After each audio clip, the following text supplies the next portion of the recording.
What's going on, y'all? We had some technical difficulties, man, on my last live, man. The power that messed around went out, man. The power that messed around went out. All I was singing, man, in the dark, man, I was like, I keep hearing footsteps, baby, in the dark.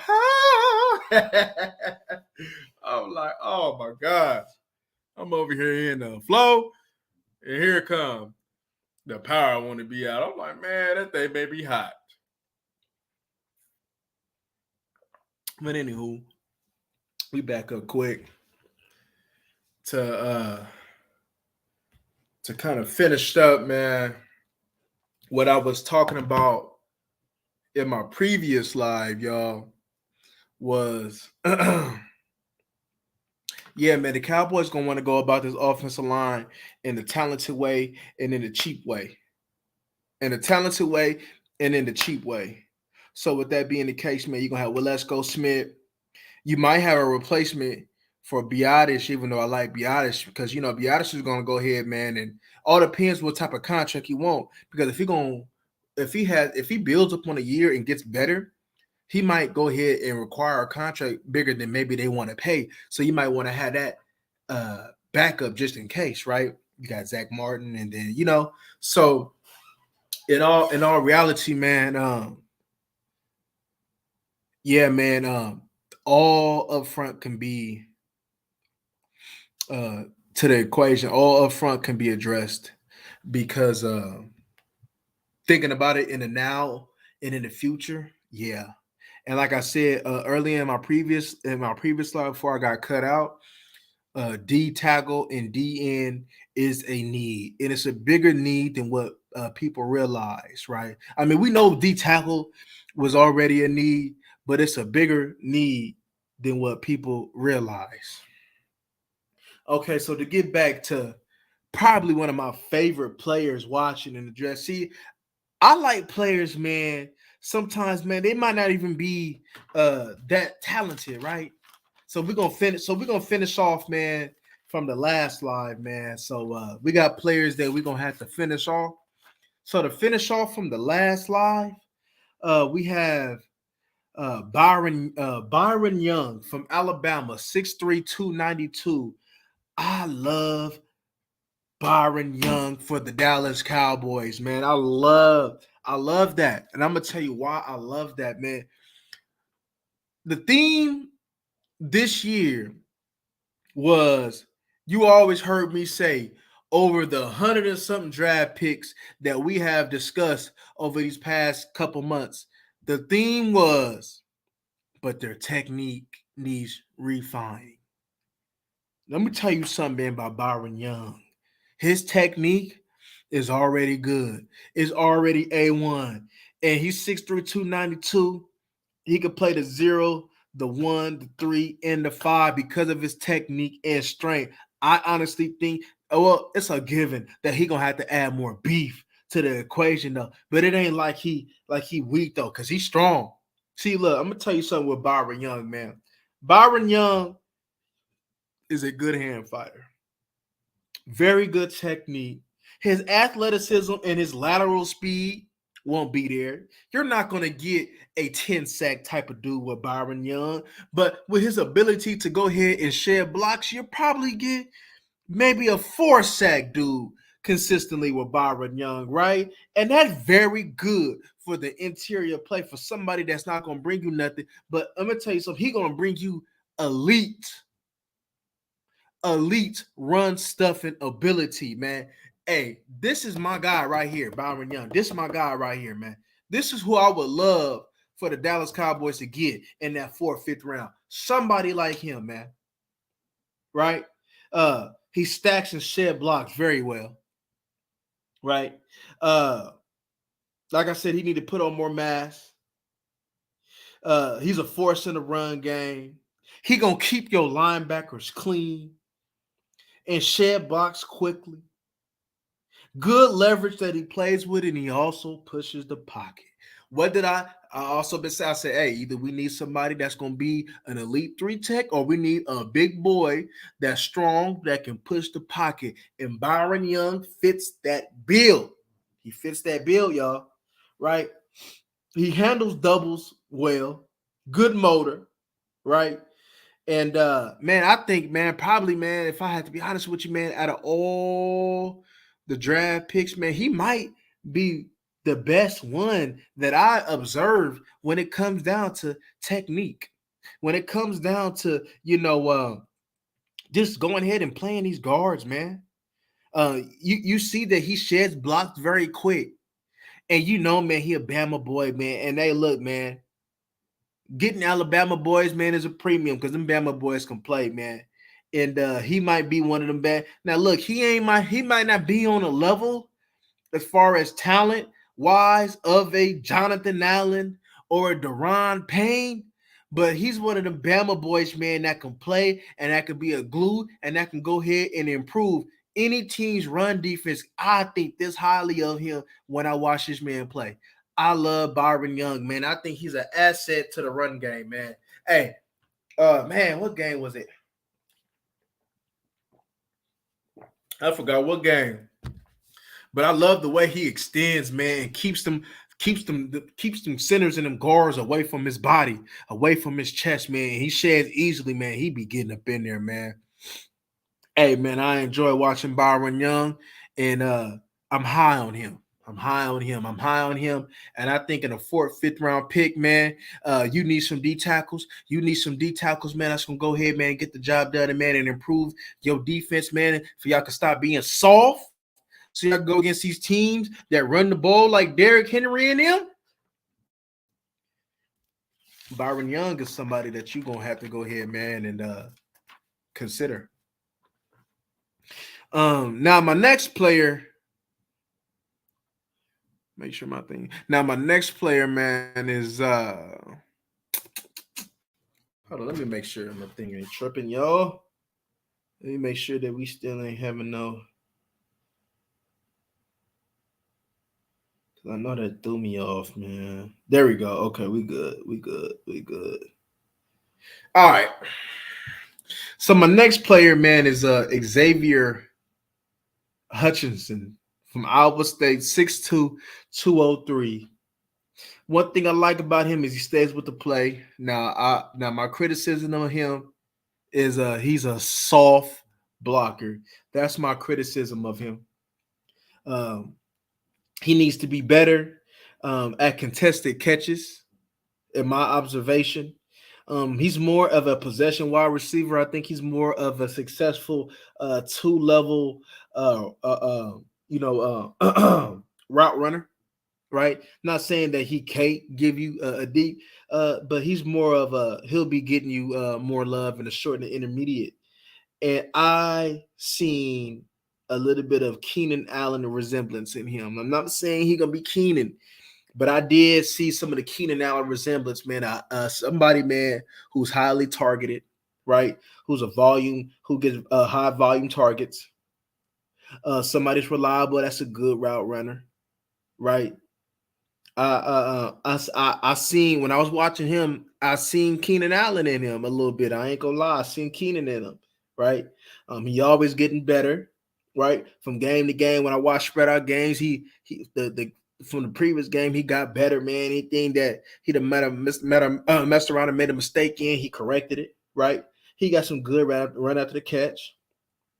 And he doing all this, man, with a bad quarterback. Purdy ain't that good, man. Let's be honest with you, man. He ain't that good, man. But he got good hands. He's not a burner, right? And I believe that his route running is going to have to be his bread and butter and getting separation, right? But one thing that you can say that Xavier Hutchinson is, and I'm pretty sure should be able to translate because of his work ethic from what I've seen, is him being a chain mover. That's what Keenan Allen is a chain mover, a solid possession wide receiver, man. That's going to get open with some good routes. Keenan Allen. See, we all will love Keenan Allen. And I believe that you probably will have a young Keenan Allen maybe in the making, right? Because they about similar in size as well, too. Keenan Allen, what about 6'2", 6'3" as well, too? So they about similar in size. And it kind of they have similarities in their game. So who knows? I'm not saying Keenan Allen, though, but he did remind me of him, though. The next person that I watched, man, of course, I had to go ahead and get a man for y'all, man, is Cedric Tillman from Tennessee, 6'3", 215. Now, with Cedric Tillman, he's more of a possession wide receiver. I strongly believe that he's better than Jalen Hyatt. I strongly believe that. Uh, now, watching the 2022 Georgia film, Ringo, he struggled to separate on Ringo, but Ringo was on him pretty much that whole game. So that tells me something, right? That tells me that they thought that Tillman was more of a threat than they thought than Hyatt. That's what it said to me.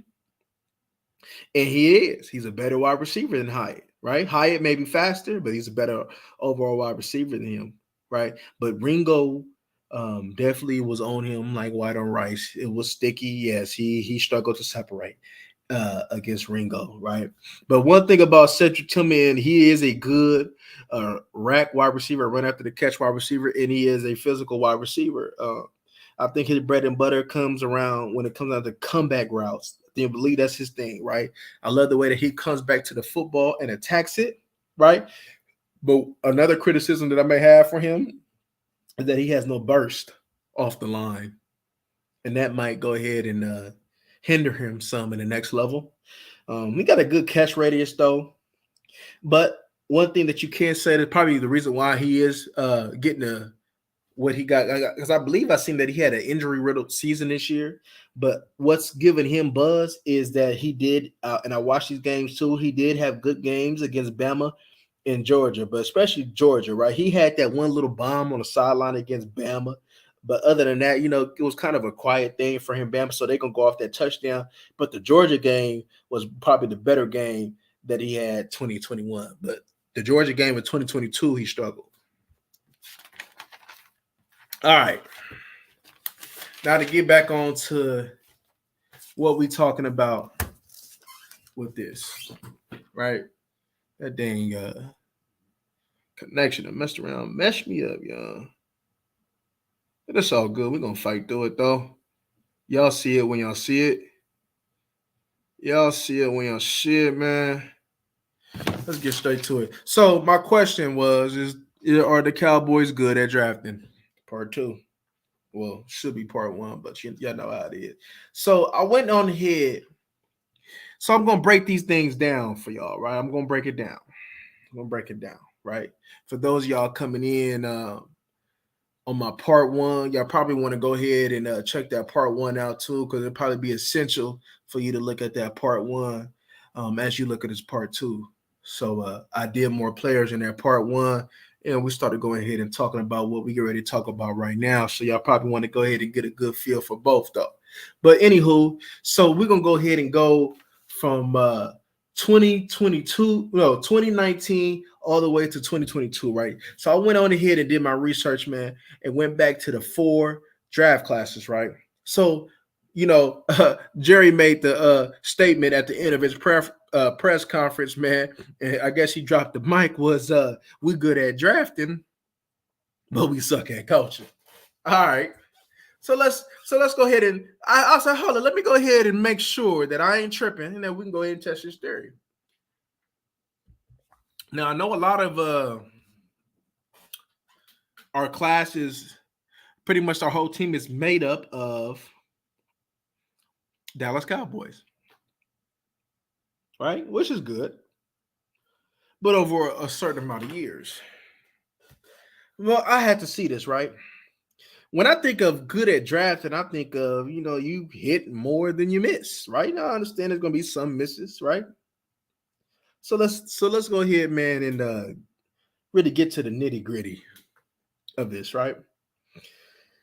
So 2019, man, we made that trade, and pretty much our first round pick we didn't have, but it was Amari Cooper. I'll say that was a hit. Tristan Hill, that was a miss, right? Not because he couldn't do it, it's because it just didn't work out over here. Tristan Hill was a miss. That was the Ron Marinelli pick, and it was a miss. It was a miss. It didn't work. That's a miss. right? Now I only put Amari Cooper because that was pretty much our first round pick though. But in all actuality, Amari Cooper don't count. So really, you start from Tristan Hill, and that's a miss. Connor McGovern, his best year was last year, but pretty much you ain't really getting nothing from him. TP, you've been underutilizing on, but that's a hit. Mike Jackson, that's a miss. Joe Jackson, that's a miss. Tito Jackson, that's a miss. Jermaine Jackson, that's a miss. What's going on, Lo? Man, we out here talking about seeing if is Jerry Jones really good at drafting right now, man? And so far, man, I done gave you the Jackson 5, man. Mike, Joe, Jermaine, Tito, and and all of them is misses. None of the Jackson 5 worked out. So 2019 looking like a real dud right now. TP, your only your only hit. Donovan Wilson, that's a hit. Mike Weber, that's a miss. Jalen Jelks, that's a miss. 2019 overall was a horrible draft class. Let's be real, right? Because I have to be real, right? I'm gonna have to look at it like, okay, is we really good at drafting? Okay. So 2020, CeeDee Lamb, excellent pick. He fell to us. Trayvon Diggs, excellent pick. Neville Gallimore, that's a miss. Reggie Robinson, that's a miss. Tyler Biadasz, that's a hit. Bradley Anae, that's a miss. Ben DiNucci, that's a miss. So you done hit a good 3, but a good 3 that's for impact players. So I have to say, if you was able to get a good, even though you missed, I have to say, the impact of them 3, I have to say that 2020 was a good draft class, man, because of CD, Trayvon, and Tyler Biadasz, right? Even though the percentages say that it wasn't. 2021, Michael Parsons. We know that's a hit. Kelvin Joseph, looking like a miss. Osa, that's a hit. Chauncey Golston, that's a question mark. Deshaun Wright, it's looking like a question mark. Jabril Cox, that's a question mark. Josh Ball, that's a big question mark. Simi Fuhoku, that's probably, I don't know, that's a big question mark. Quentin Bohannon, it's a big question mark. Israel McQuamu, you only came on later that year, so can you do it again? So I'm about to say that's a question mark. Matt Farniak, for you picking to be the last pick of that draft, man, but what, 7th round or whatever? I mean, pretty sure you'll be here. So, I mean, guess you could say that maybe a hit. I'm looking at that draft class, y'all. And if you take away Micah and Osa, you got a whole bunch of question marks and could potentially be a miss. But we good at drafting, though? Because if none of these work out, even though you got Micah out of that, and you got a good player in Osa, and if the rest don't work out, that draft class is a dud. It's a dud. It is a dud. 2022. Jake Ferguson, a hit. Tolbert, he's still on the team. I guess I give him a question mark. Ridgeway, miss. Sam Williams, looking like that's a hit. Damone Clark, looking like that's a hit. Well, let's go. That's a question mark, but I believe that could be a hit. Deron Bland, that's a hit. Tyler Smith, that's a hit. Devin Harper, question mark. So it's looking like 2022 is the best draft.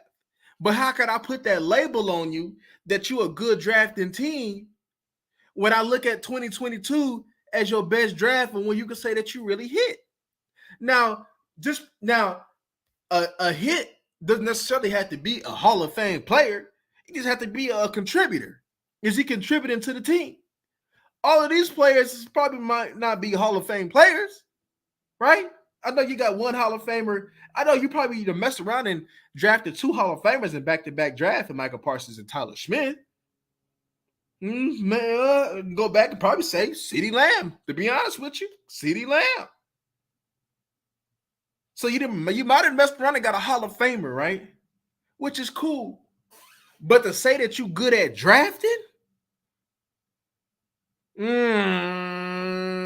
gets me to start questioning some things, man. What's the criteria of a good drafting team? I thought you gotta go ahead and have a good percentage. Just because we done got a team full of our players doesn't mean that we're necessarily a good drafting team. Everybody done messed around and hit on draft picks. You telling me that teams don't hit on draft picks? You can look at every team and what they drafted, and you can see a whole bunch of hits. So you're going to hit. You're going to get good players.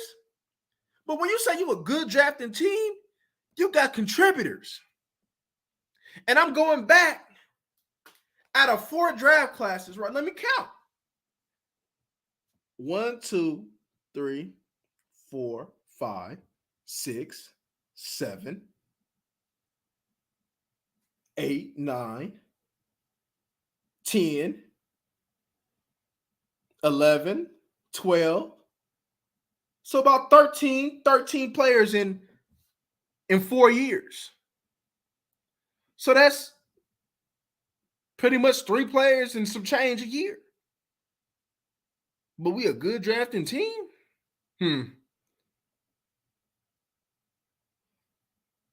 How many years does Lawrence have left? And will Sam Williams?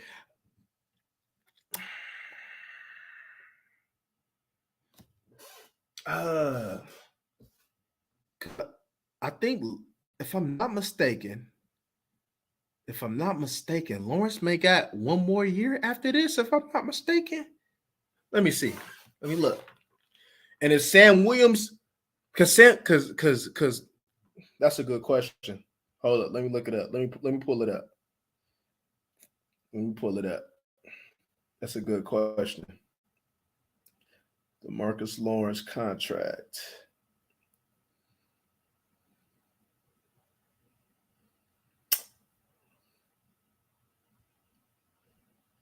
Okay, he is a free agent. Okay, so yeah, he's here 1 more year after this one. So he's a free agent in 2025. He's a free agent in 2025.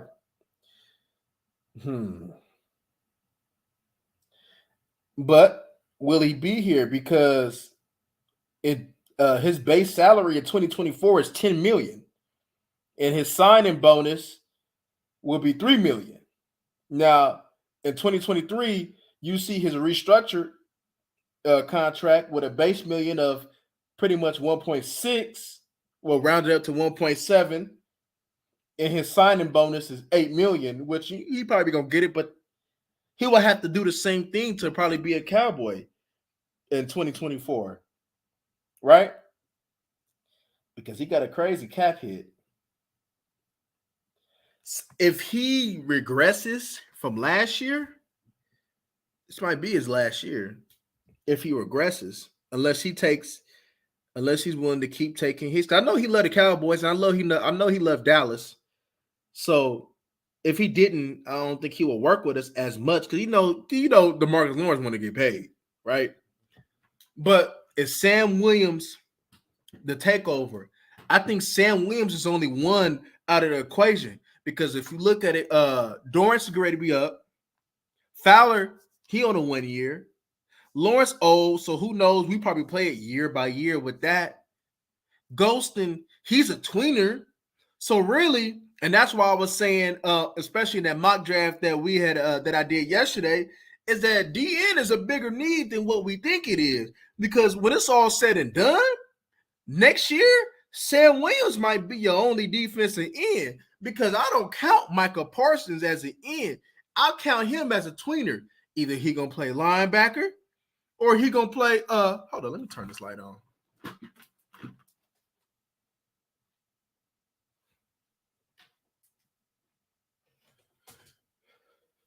Hey, yeah, my lights on.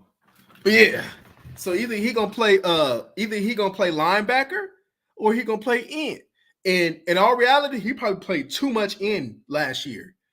He lost weight to like this is what I don't get. So he was bigger his first year, his freshman year, So he was able to go ahead and take more than build. So he lost weight to probably play linebacker, and you ended up playing him more at DN, which weared him down.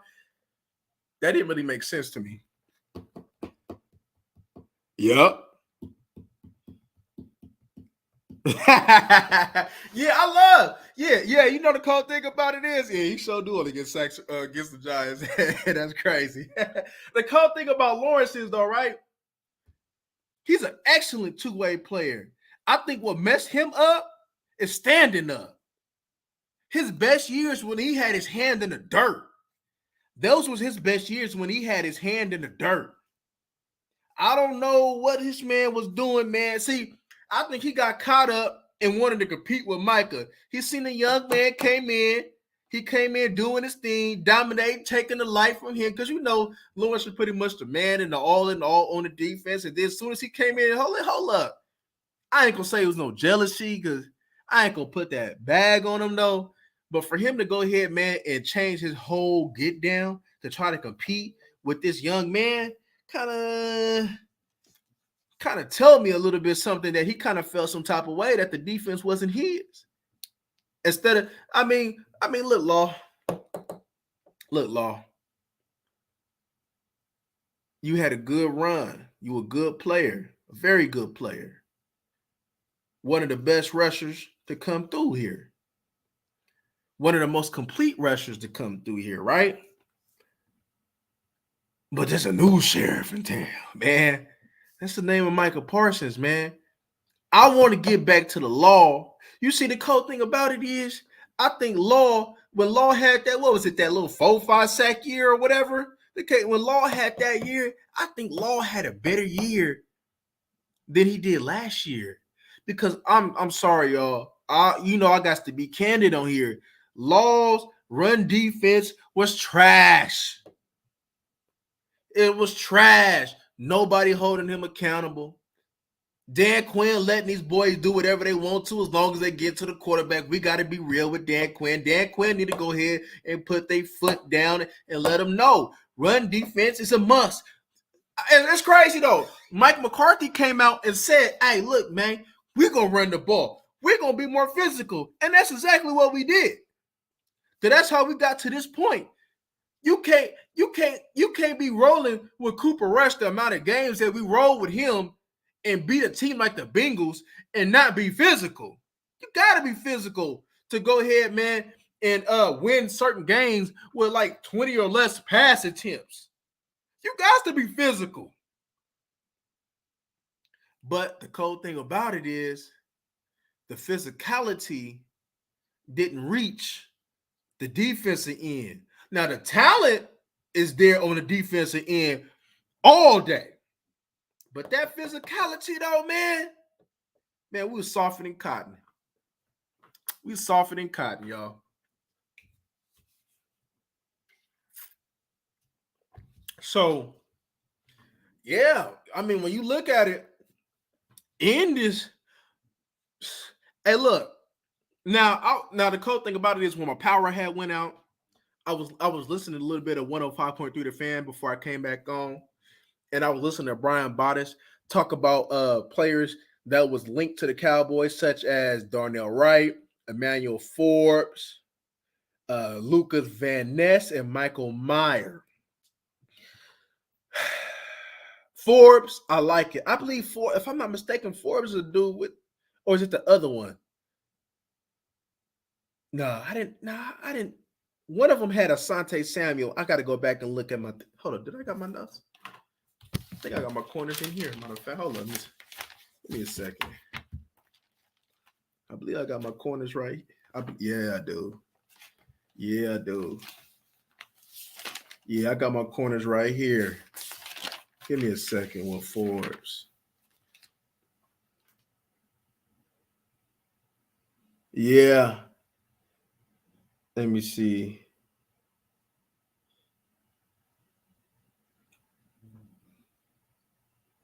No. Oh, okay. That's who I gave him. I said he was Marcus Peters light.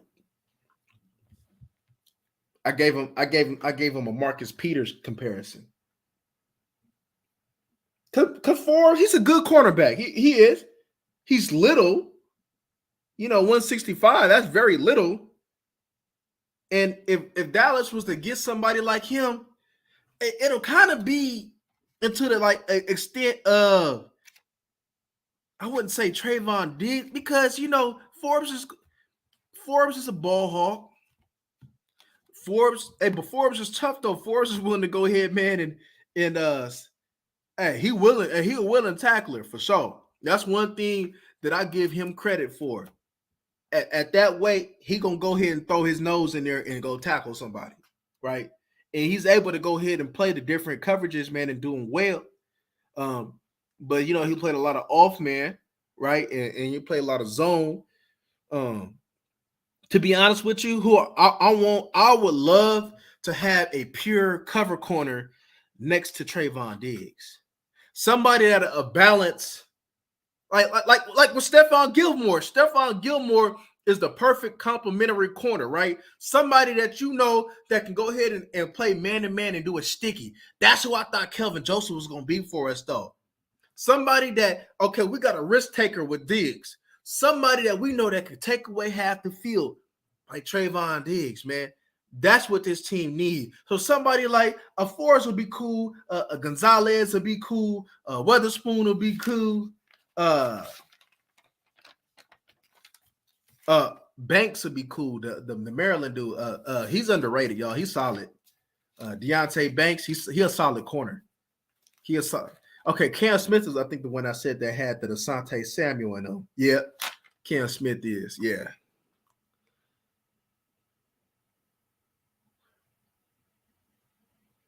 Yeah. And this what got me though. When Brian Browder said that we linked to Lucas Van Ness, I'm like, at 26, absolutely not. Now, I like the player. Don't get me wrong. I like the player. But Lucas Van Ness, absolutely not. hey, they was out there talking about his strength. But in the games that I watched, I thought that Lucas Van Ness played the run solid. I just said that his pass rushers was trash. Yeah, T-Dub. Yep. Yeah, T-Dub. Yeah, we're going to go ahead and do that. That's what I've been working on my setup. Yeah, we're going to go ahead and do that. Yeah, T-Dub. We're going to go ahead and do that. Yeah, that's what I've been prepping for all week. Yeah, we're going to go ahead and do that. Yeah, I think I figured out a solution on how I can get it up in the thing. So, yeah, we're going to do that, T-Dub. Yeah, we for sure we're going to be in the building. And Friday, I'll probably do the same thing. I might got to bounce for a little bit because the Kings gonna come on. But if they pick when the Kings come on, I'm gonna bounce right back on that Friday, and we're gonna talk about that last pick. And then Saturday, I got a early morning appointment with Mei Ling, and then after that, I get back up on it, and we go ahead and do the rest of the draft on there. Yeah. So yeah, we for sure gonna be in the building.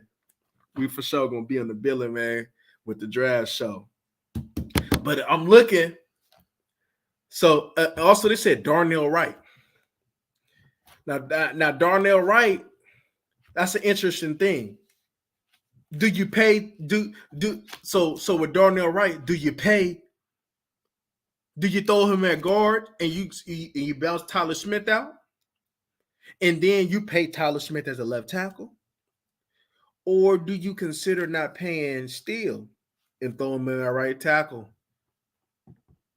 Interesting. Because if Steele builds upon the year that he had last year, Steele is gonna want to get paid, y'all. Steele is gonna want to get paid. And I believe he got the second round tender on him. If you say, for instance, if you got a tackle, I ain't gonna lie, y'all. I'm gonna take that second round tender. Because one thing that I can replace, I can place right tackle.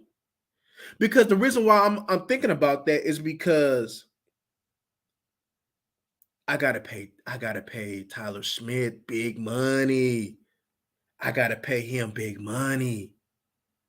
Big money. I might gotta play Biotish a good contract, right? Especially if he keep getting better, I might gotta pay him. I can't keep paying all these linemen. I can't pay for a lineman big money. Somebody gotta come cheap. So there might be some players, man, that soon we might gotta say goodbye to. Because you're gonna have to look, you gotta pay Diggs some paper. You're gonna have to pay Michael Parsons. Michael Parsons gonna end up probably being the highest paid defensive player in the league once he's up, right? And then you got Tyler, and then you got CeeDee Lamb. We got a lot to try to figure out. A lot. Yeah, I did. I seen that. Yeah, I seen that earlier. That's interesting. I think they're gonna go ahead. I think they're gonna do. They might do what we did with Leighton Vander Esch. To be honest with you, they might do what we did with Leighton Vander Esch with him. Let me see you do a year because I've been seeing people dog him. Man, Chase Young can still play. Chase Young can play. He just been injury prone. Just because he injury prone don't mean he can't play no ball. It's just it's just been unfortunate with him with his injuries. So, but that's somebody because this team picking up 1 year contracts. This team has a lot of. I believe Dorrance Armstrong is up though. I think this is Dorrance Armstrong 1 year too. Let me see. Let me look at Dorrance Armstrong contract. Let me confirm that. Let me confirm that. Dorrance Armstrong contract. He signed a 2 year contract with the Dallas Cowboys. Yeah, so this is he up. Yeah, he up. Damn. Well, I thought it was longer, y'all. Well, I thought it was longer. I don't know why I thought it was like a 3 year deal. Hold up. Hold up. So he ain't on the board. So we're gonna pay Dorrance Armstrong $5 million this year. I honestly think that's a waste. And then but this is my thing though, right? Is we gonna trade Tony Pollard in the draft? Is somebody gonna give me a pick for him? Because paying $10 million for a running back is ridiculous. Especially when I'm hearing Stephen Jones talk about how deep and how he liked the running back class. Paying $10 million for a running back is ridiculous. I'm pretty sure you could probably add up all the contracts, man, that was in the Super Bowl at running back, and I don't know if it even gonna amount to $10 million. But we're gonna get this man $10 million, I think, off of a fibula injury. Man, make that make sense, y'all. That don't really make no sense to me. So I don't know, man. Jerry out there tripping right now. I ain't gonna lie. Jerry tripping. This draft, and look, I'll be honest with y'all. I think we should consider trading back and obtaining picks, acquiring picks. If we got all these bodies that needs to be filled, and we got all these contracts, somebody got to be cheap. A lot of players gonna have to be cheap. That's why I was like, why pay Donovan Wilson? Now, it ain't like I didn't like Donovan Wilson because I love what he did for this team, though. But I'm looking at the dollars and cents, and I'm like, okay, we got Donovan Wilson. I'm not saying that there is a Donovan Wilson, but I'm saying there's somebody that reminded me of Donovan Wilson that came from the same college as Donovan Wilson that can do some of the things that Donovan Wilson can do. And we're not going to act like Donovan Wilson in the beginning of his career didn't have problems staying on the field. So some of these decisions is questionable to me. Leighton, bringing back on a 1 year, okay, cool, because, linebacker, I think what they're thinking on that one is let's have this Leighton insurance, but if Cox or even Devin Harper can come into their own, then we can go ahead and kiss Leighton goodbye after this year. We just want to make sure that maybe one of them can come on in and be a productive linebacker for us.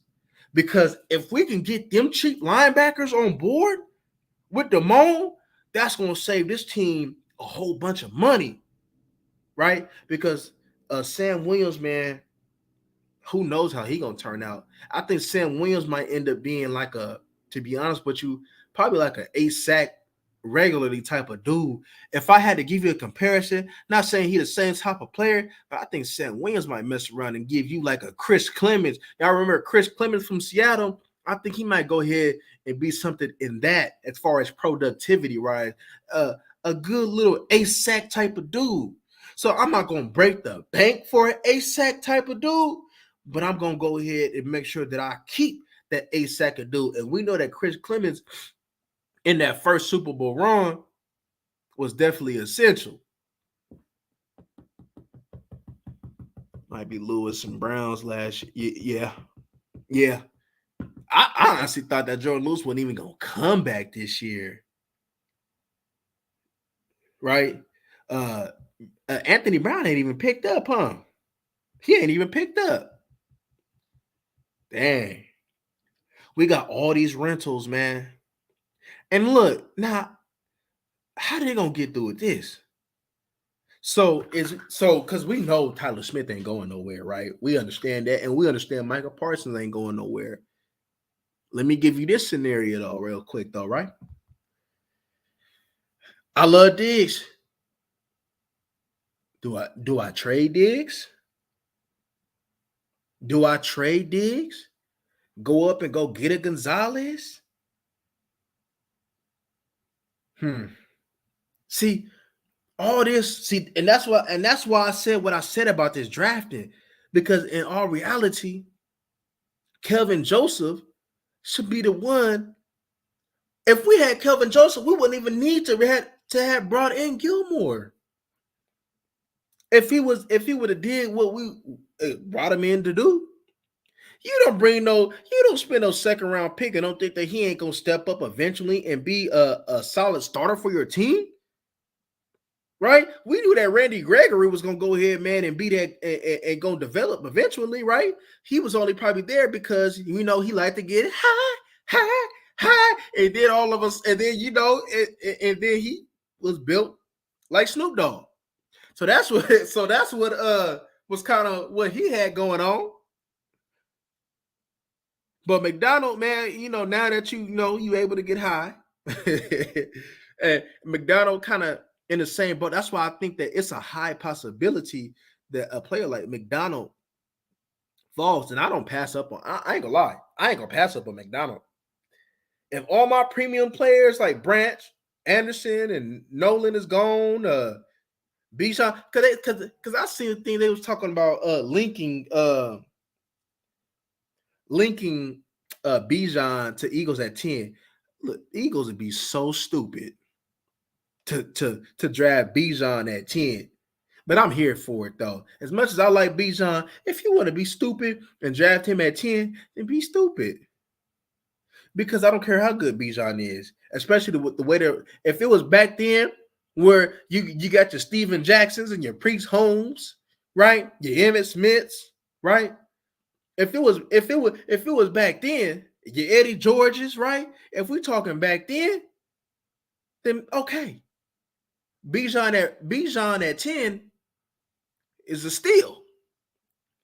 But we're moving in the land of the passing league, and we're moving in the land where everybody and a mama dream to be a running back. So there's 15 to 20 good running backs every year that you can pick from. Just like I made the instance yesterday. For every good running back, there's gonna somebody like Josh Robinson, or I think his name Josh Robinson, from the Jaguars, the undrafted free agent that came on. There's always somebody like him that's gonna come on board. So I honestly think though, and they said so if Bijan falls, do you get him? But I think if they came with the if they was faced with what I was faced with in my mock draft, either Bijan or Will McDonald, I would still have to go with Will McDonald because he's a premium pass rusher. And I'd have looked at almost about 15 edge rushers already, and I only came up with 3 of them was premium. And everybody putting in Tyree Wilson as a premium. Like I said, I think Tyree Wilson is a good player, and I think he can be a good player, and he probably will be a good player as he fill out. But a premium rusher, he's not premium to me. He's not premium to me.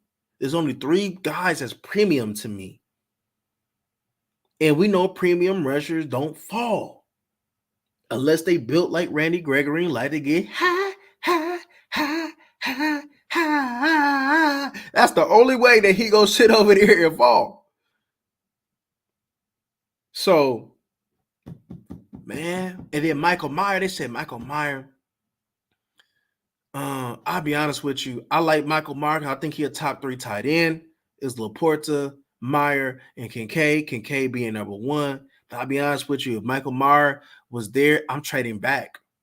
How about you? How about you trade back to number 31 or something like that, or 30, and go draft Charbonnet? And only reason why you draft Charbonnet so you can get that 50-year option on him. How about you do that instead? And acquire some picks in the process. Because I'll be honest with you, man, I don't really see, unless it's somebody like the Georgia D tackle falling real hard, like 15 or something like that, then I wouldn't really see how we would trade up to get anybody, right? I can look at you right now and tell you, let's go, because there's not that many first round picks that's truly first round grades. Let me go. I'll go ahead and tell you right now. Let me see. Let me go on CBS real quick. I'll tell you right now who really just like off the rip is just a first round grade. Will Anderson, yes. Bryce Young, yes. Jalen Carter, yes. Bijan, yes. Skoronski, yes. Gonzalez, yes. Tyree Wilson. He ain't early, but I think he might go early though. Yeah, you could probably put him in there. I wouldn't draft Tyree Wilson to like the back end of the first though. But you know what? Weatherspoon, yes. Gonzalez, yes. Gibbs, yes. Porter, no. Paris Johnson, yes, that's 10. Brian Branch, yes, that's 11. Nolan Smith, yes. Broderick Jones, yes, 13. Anton, yes. Kincaid, yes. What's it? Probably Dayon Henley and the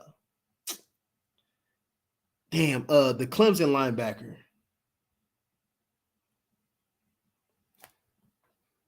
And McDonald. So I'm looking like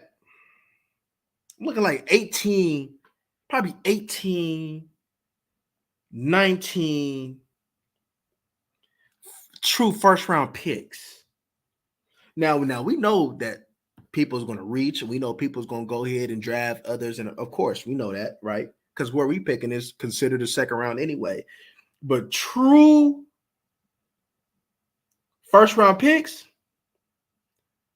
at maximum is 20. Maximum is 20. If I'm not mistaken, I heard that Stephen Jones said they may have 15. They have 15. If I'm not mistaken. Yeah, because CJ Stroud is getting a lot of he getting a lot of flack, as he should, because CJ Stroud, I see Dak Prescott in him. He's Dak to me. I'm not getting Dak in no top 3. Hell no. Absolutely not. Dak Prescott will not be drafted top 3. And that's exactly who I see. When I first watched him, I said, this man look like Dak Prescott. He don't want to run. he come to play. He'll come to play in the big games. But the rest of them, you're like, Dak, what the hell are you doing? CJ Stroud gave me the same exact notions. CJ Stroud. I'm not saying Dak Prescott is bad, but I'm not drafting Dak at number 2. So yeah, man. 18-19 first round grade for me, right? 18-19 of them, right? Because I only had one quarterback that was truly a first round pick. If you want to go ahead and be greedy, because I had Dorian Thompson over he was the number 2 to me, and I watched what 11 or 12 quarterbacks, and there wasn't that many other underneath that, and we know they're not better than him. I had him at 2 for me, and if I'm not mistaken, that he might rise up on a lot of boards, y'all. He might rise up on a lot of boards. This is going to be a good draft, and I think it's going to catch a lot of people by surprise too. Because all the people that they got rated higher, I don't believe that they will be.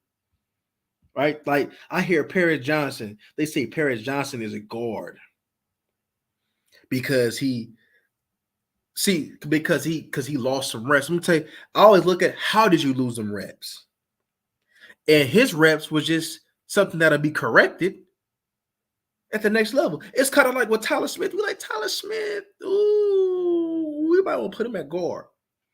But that man that got up under that coaching, man, and it messed around and it came straight in and was able to be a good tackle. But I believe Paris Johnson is a tackle, and I still strongly believe that he's the best tackle in his draft class. I strongly believe that. It's Paris Johnson, Anton.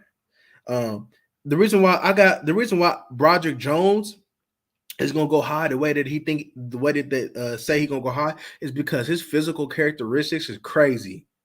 He just need to just tighten up on his technique, but he got all the physical attributes in the world, so I could see why he will be a first round pick, right? So I wouldn't even argue that.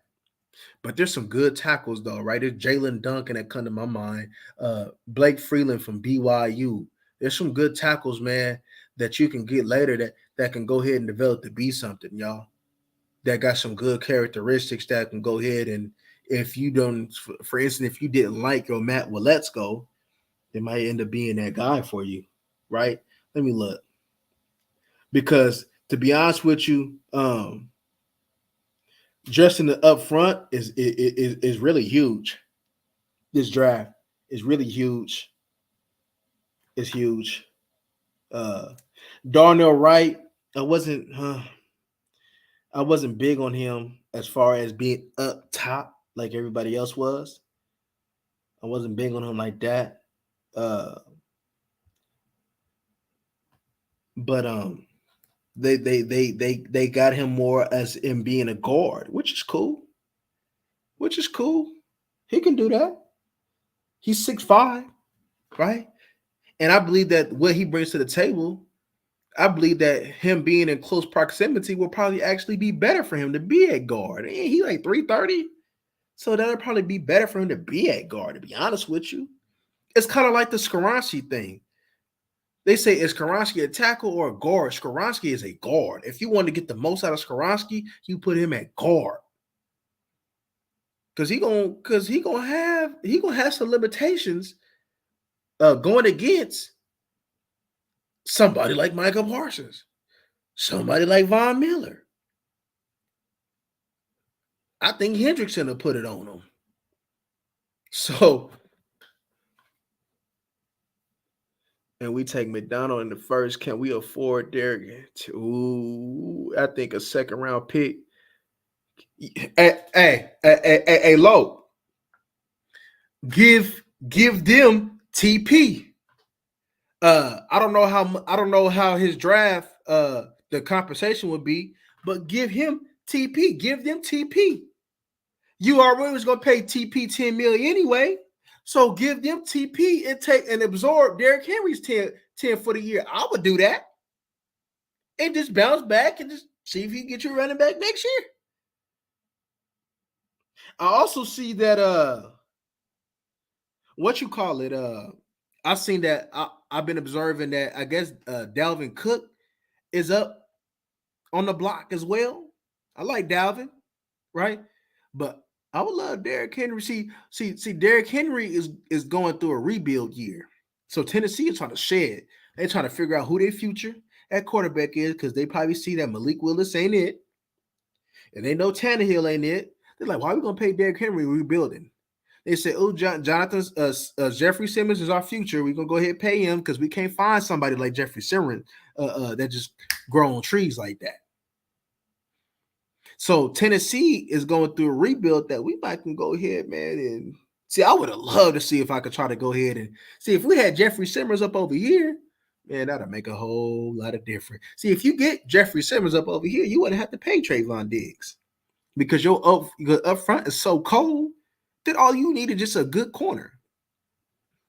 I also seen that they said that if somebody like Joey Porter was to fall, that they wouldn't pass up on him because of the characteristics. I'm gonna be honest with you. I'm not taking Joey Porter at 26.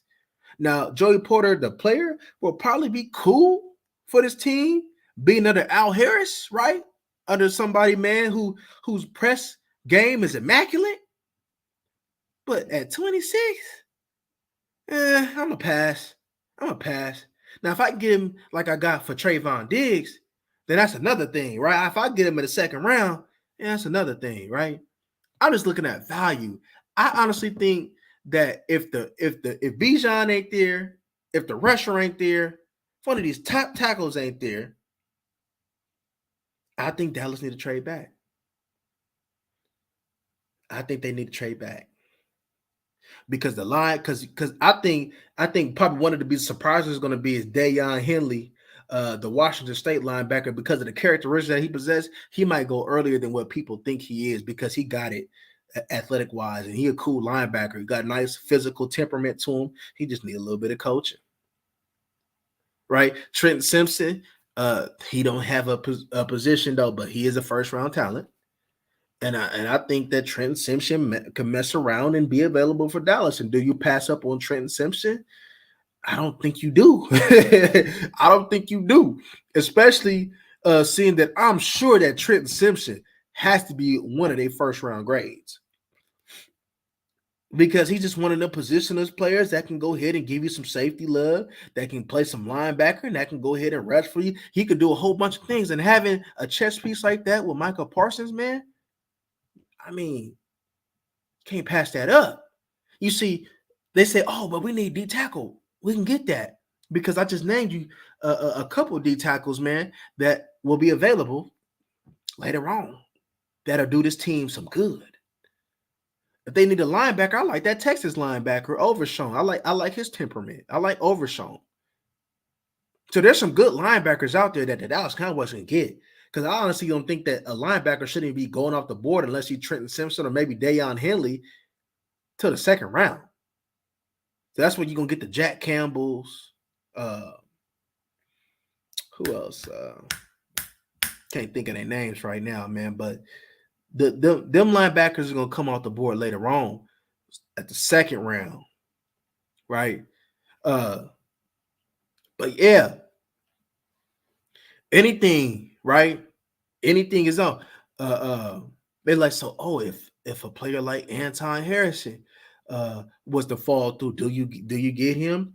I believe there's a team behind you that'll love to go get an Anton Harrison and will love to trade up to get him. And I say mess around and trade back. I say let him have Anton Harrison and go accumulate some picks. Because I think with the depth that this draft has, we're gonna have to accumulate some picks, man, and get more. And I want the more, and you know where I want the more at? I want the more in that third and fourth round. So I can go get one of them nice little D tackles. So I can go get another linebacker, right? That I can go ahead and help just in case that they don't pass. So I can go ahead and maybe go get maybe another guard or another tackle or something like that. Or maybe go ahead and maybe get the quarterback of the future. Maybe Dorian is there, and I go ahead and trade back and get another pick, and I just use one of them on Dorian. I honestly think that Dorian could end up being a good starter for a team. Dorian could play. The quarterback position, talent-wise, is kind of weak. this year. There's some solid quarterbacks though, but it's kind of weak though. It's kind of weak, right? It ain't like years past. Like there ain't no true like if Will Levis is talked about being a top 5 pick for some reason, then there's something wrong. Something wrong. And they can't sit over the top. Oh, because he can. Yeah, he does got a cannon. He does got a good arm. He does got a good throwing motion. He can make all the throws, but he suck. Jamarcus Russell Jamarcus Russell did the same thing, and he sucked. so I mean, so they can't just go off of traits because traits you can go off of traits though, but sometimes when a player just don't got it. Sometimes he just don't got it. He just don't got it. So if he don't got it, right? Because there's a possibility that Anthony Richardson don't got it. He got the traits, he got the arm, but he might not have it. You know, it's kind of like what was it, Troy Smith, the Heisman winner? You know, he Heisman winner, but he just didn't have it. He just didn't have it. So I mean, yep.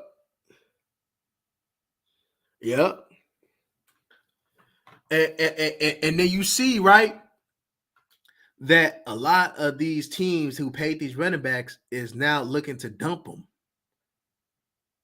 And that's why I'm like, it'd be crazy to go get a running back at 10. But if Philly don't get him at 10, and I'm talking about Jalen Carter, Dallas better have their eyes open. Now, I would normally, because I know we need picks, but man, somebody like Jalen Carter, shoot, that'll fix your run and your pass. That's somebody. Well, it's crazy though, because it's kind of like the Seattle Seahawks, right? You know the people consider them thugs, right?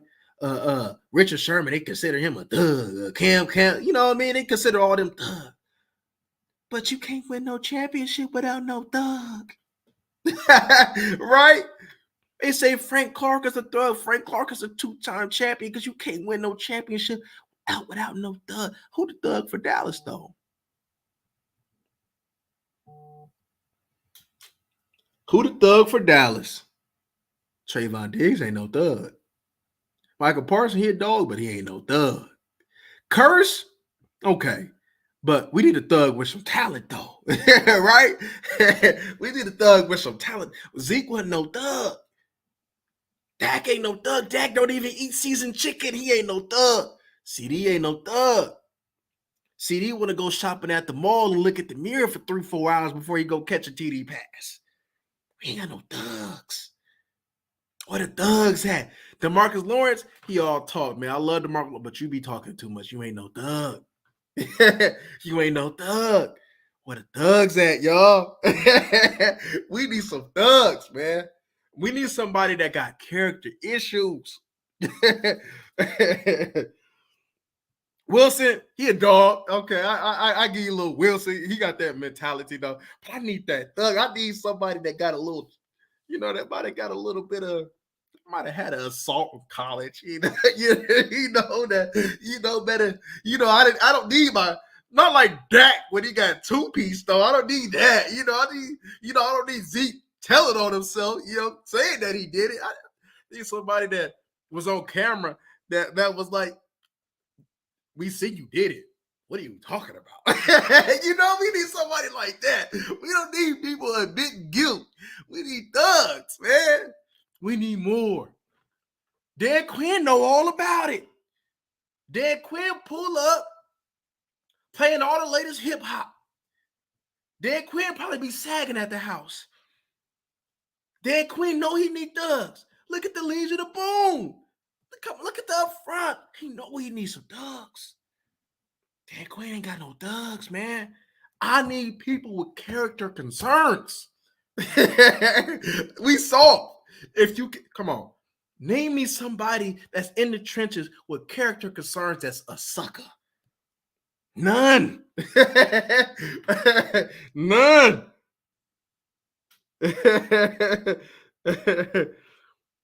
Yeah.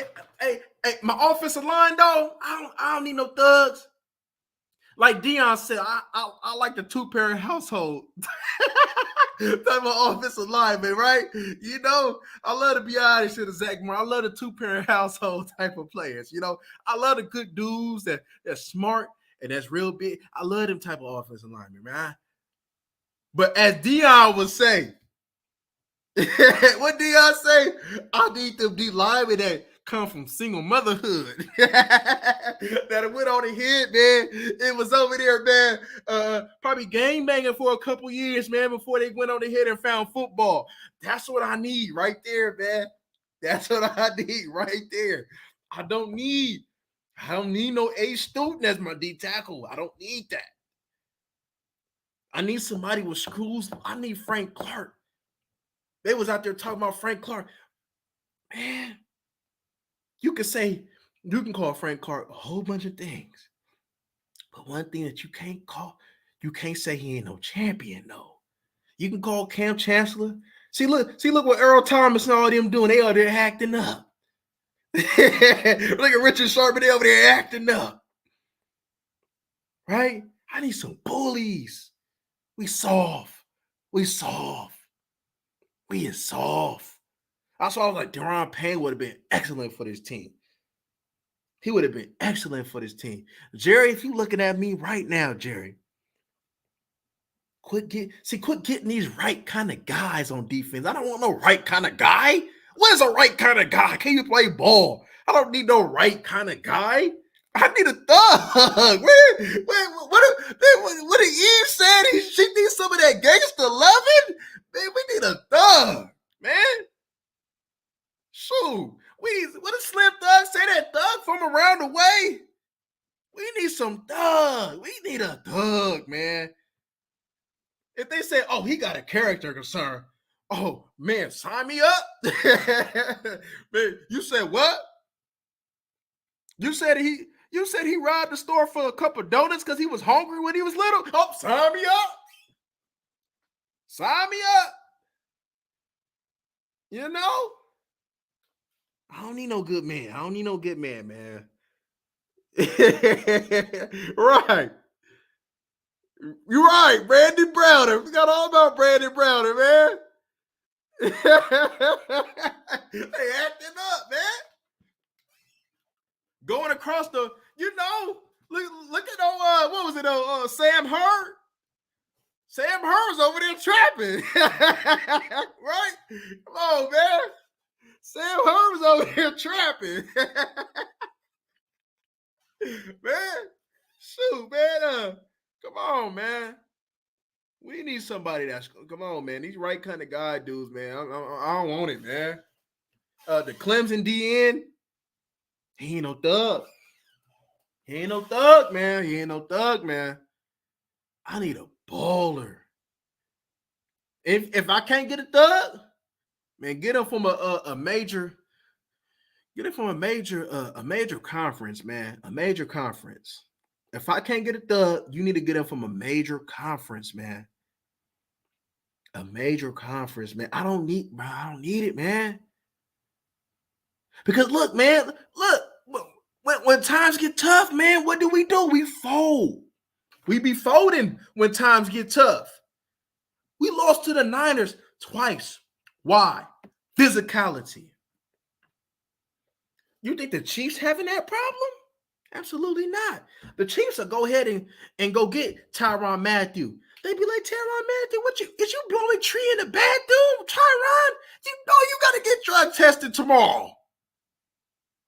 Oh, Chris Jones, can I use some of your pins, Chris Jones?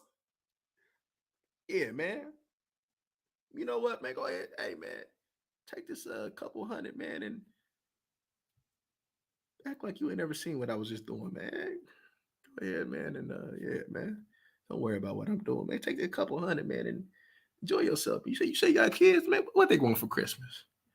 Huh? You got a wife? Every kiss begin with what? K? Oh yeah, okay. Okay, yeah. Every kiss begin with K. Yeah, man. You said You said you was trying to move out the hood. You said you was trying to live in that good place over there in downtown Dallas. You trying to move out of store? Oh man, y'all take care of your first 3 months of rent, man. Let's go ahead and stack your money, man. Go ahead and let this thing go by, man. Go, yeah, man. Yeah. That's what we need, man.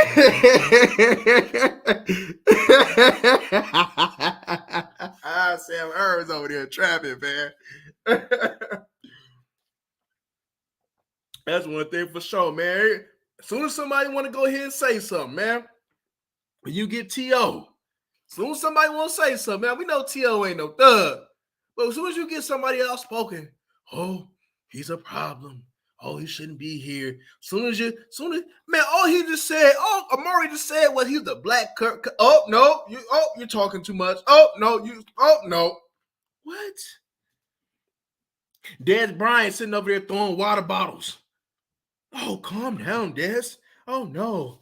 You have to look at how you're representing. You look at Jason Witten. Oh, you have to look at how you're representing. You then shut up. Allow that man to do him. I'm looking at where the thugs at. I'm looking at Leighton Banner. I don't see no thug. I'm waiting. Man. It ain't a coincidence that when Kirsch came, because Kirsch, I think Kirsch had a couple little misdemeanors. Kirsch had a couple misdemeanors. It ain't a coincidence when Kirsch came, how the temperament of the defense got a tad bit tougher. Now we ain't all the way there, but they got a tad bit tougher. Right? It's not a coincidence because it's a mentality thing. It's like, even though I think he's soft, right? It's like Draymond, right? Draymond is gonna mess around and change like this thing, man. If they just had Curry and Clay with no Draymond, man, that team would sit over there, man. Come on, man, right? No, if they didn't have Zaza Pachulia, right? Every team needs somebody that's tough. It's like with the Boston Celtics. What do they have? Tony Allen, right? They had little Antoine Walker, right? Even though Kendrick Perkins, he a little mystery on him, though. But they had Kendrick Perkins, right? They had Paul Pierce, man. He don't know if he want to be the truth or from the set, right? You need people, come on, you need people like that to win. You need somebody with an edge to win. Where's our edge at on defense? Your secondary is tough. It's tougher than your front. Your secondary, Wilson and Kurtz, is tougher than your boy Leighton Vander Esch. And you wonder why that we can't stop the run. Now, I like Dayon Henley. There's something about that boy. You want to talk about fixing that? Dayon Henley? You can't sit over there, man, and man, I look at him. I can just look at you and just tell. I can just look at you and just tell. Oh yeah. Yeah, there might be a screw or two on loose, man. Yeah. I ain't seen a picture of Dayon, but the way he played, that's something that this team need. Right? I like that boy, that Bama boy, Byron Young.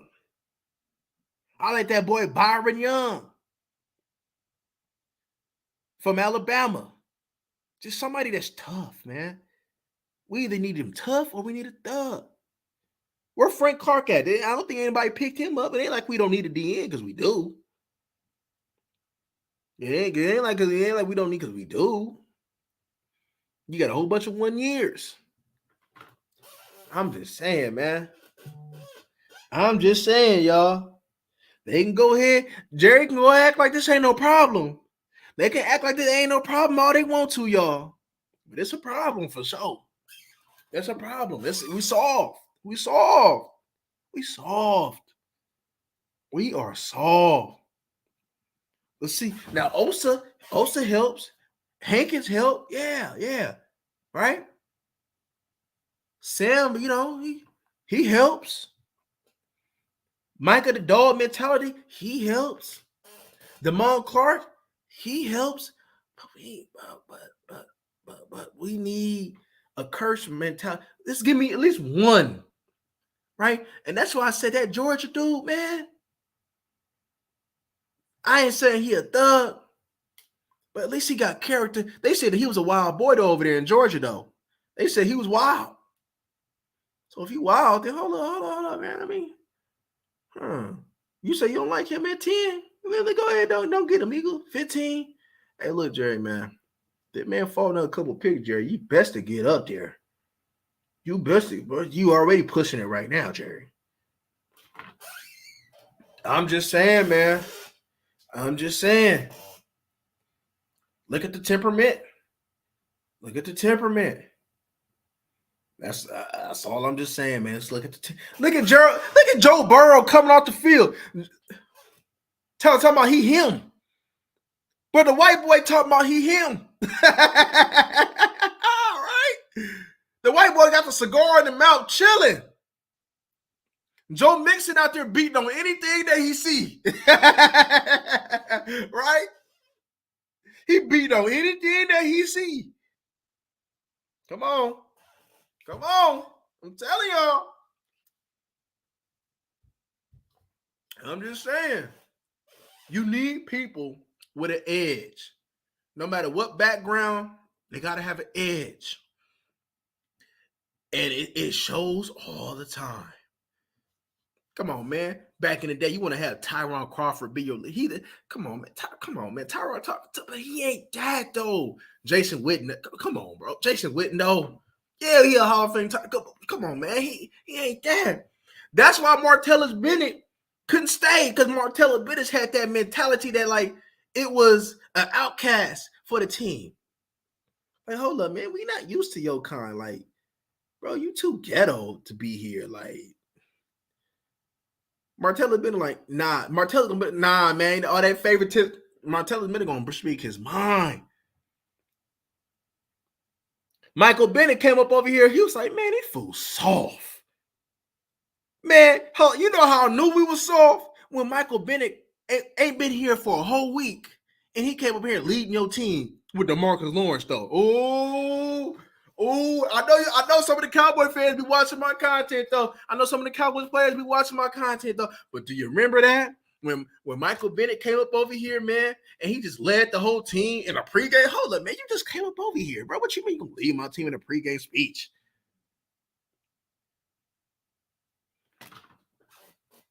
I ain't want to start no mess today, but you know it's draft time, man. You know, DLC, the Department of Corrections.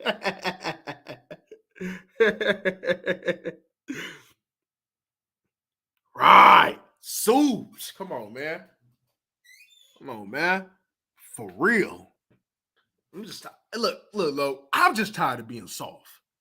That's all. I'm just tired of being soft, and I just know the power of somebody that plays with an edge.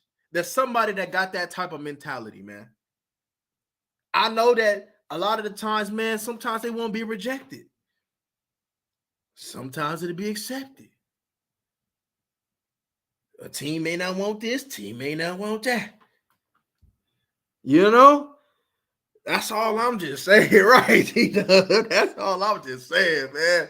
You know, everybody want to be politically correct, and all we need is sometimes, man, like, all right, let's put this here, right? We've been having a talent. They've been saying we didn't have the talent for I don't know how long. Now, even though we had Kellen Moore, it ain't like we had no bad coaching. We got Dan Quinn. We got Mike McCarthy. Hold up. And then we losing to the same team twice? And we saying that ain't, and we talking about that's coach Jerry Jones. Now, part of it is coaching. We ain't gonna lie. But it ain't a coincidence that Al Harris start making dogs when he come through, because you know Al Harris had that mentality, boy. But you can't be pressing fools the way that Al Harris was, and you ain't had no type of dog in you. I'm just saying. Now we done brought in Methuselah at offensive line. Maybe he got an edge.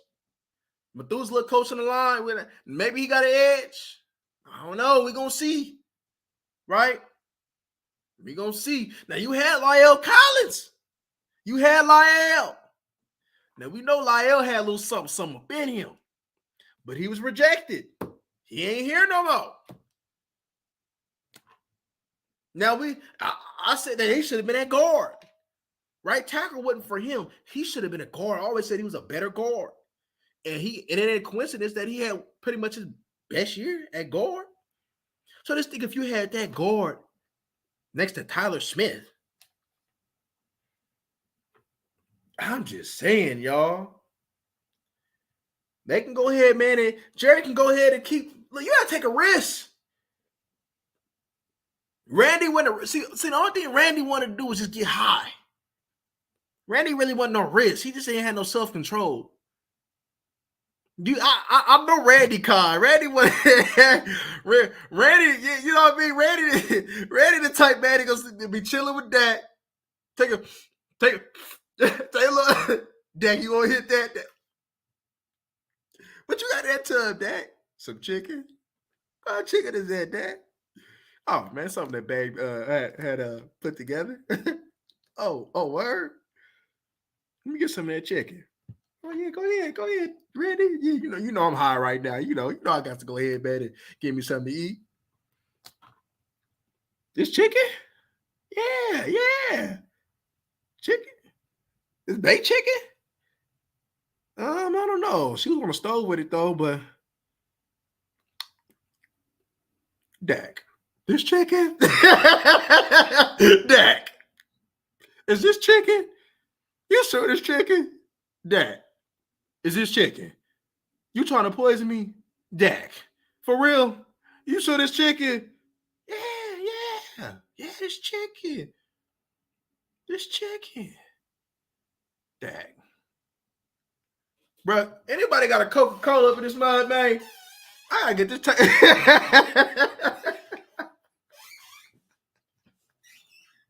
Oh my God.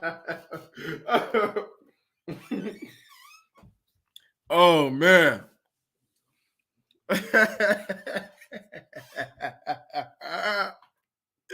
Oh man. Hey. Oh, the Cowboys is always something else, man. He giving it that fake vegan chicken, Tito. This that Beyond Beef chicken, man. Oh my God. We get this at Carl's Jr., man. Man, this ain't no chicken, man. Man, this chicken only got like 2 grams of protein in it, man. This ain't no chicken, man. Where the saturated fat at, man? This ain't no chicken, man.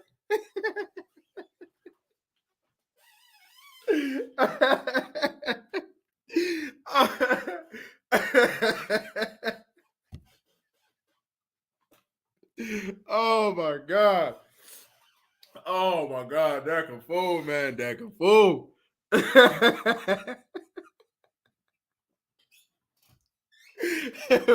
much tender. And the bad thing about it is, hey, he from like Louisiana or something. Ain't Dak from down south too? Come on, Dak. I could have sworn Dak from like Louisiana or something, man. Dak out of line. That boy Dak is out of line for that, man. He out of line, y'all. I'm telling you, Dak out of line, man. I can't believe that boy, man. Sitting over there. But you know he's, come on, man. I can say this is almost a fact, man, that he out there bringing that type of chicken to the thing, man. Dak ain't cooking. You know Dak ain't cooking. Dak is not cooking. Dak is not cooking. His shawty is cooking. And she don't look like she got an eye. Let's just say an eye for the kitchen. Let's just say an eye for the kitchen, man. Right, that's what I'm saying, T-Dub. Right. You know he was eating good, man. You know he was eating good in his household. And then he gonna downgrade to this? Oh, Dak out of line, man. Dak is out of line for that, man. It's out of line. Hey, that man, hey man, you can run if you want to, man. You can run if you want to, man. Man. That got a lie for that, man. But anywho, man. So tomorrow, before the draft, we're gonna get on. I at least try to get on like 30 minutes or so before the draft. And we're gonna talk about it, man. We're gonna do the little draft thing tomorrow, man. Right? I ain't did it, so I'm kind of excited for it though. I ain't never did. I ain't never did a little draft thing, so I'm gonna be excited because I also want to start doing it. Have like little watch parties for the season too.